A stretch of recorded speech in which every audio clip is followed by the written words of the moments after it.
কোনো জিনিস কেনার জন্য আমি এতটা ওয়েট করিনি যতটা একটা ওয়ার্ড্রবের জন্য করেছিলাম। তো অনেক দিন ধরেই ফ্লিপকার্টে একটা ওয়ার্ড্রব আমি দেখছিলাম, আমার বেশ পছন্দ হয়। তো এটার দাম নিয়েছিল 26,000 সামথিং, যদিও এখন এটার দাম একটু কমে গেছে। তো অর্ডার করার বেশ কিছুদিনের মধ্যে চলে আসে। এবার যখন ইনস্টল করতে আসে তখন দেখা যায় কালারটা পুরো আলাদা আর পুরোটাই ফাটা বেরিয়েছে। তো আমি তো অনেক ভয়ে ভয়ে ছিলাম যে কি হবে। তারপরে কাস্টমার কেয়ারে অনেকবার ফোন করার পরে জিনিসটাকে ওরা রিফান্ড করে দেয়। আমি দেখো স্ক্রিনে ফটোও দিয়েছিলাম ওয়ার্ড্রবটার। তো তারপরে আমি চলে যাই আমার বাড়ির কাছে একটা শপে, গুপ্তা ইন্টেরিয়ারে। আরো কিছু টাকা অ্যাড করে ওই 34,000-এর কাছাকাছি একটা ওয়ার্ড্রব আমি ওখান থেকে পারচেস করি। তো পারচেস করার 10-12 দিনের মধ্যেই আমার বাড়িতে ডেলিভারি করে দিয়ে যায়। কিন্তু ফ্লিপকার্ট এই কেনা সব কিছু প্রসেস মিলিয়ে আমার একটা ওয়ার্ড্রবের জন্য প্রায় 1.5 মাস মতন ওয়েট করতে হয়েছিল।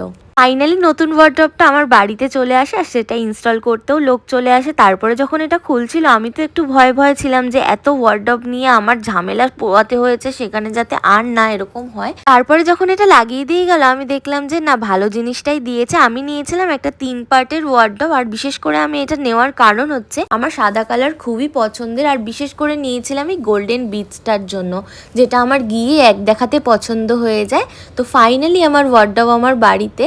এবার আমি সুন্দর সুন্দর জামা এখানে সাজিয়ে রাখবো। তোমাদের কিরম লাগলো কমেন্টে জানিও।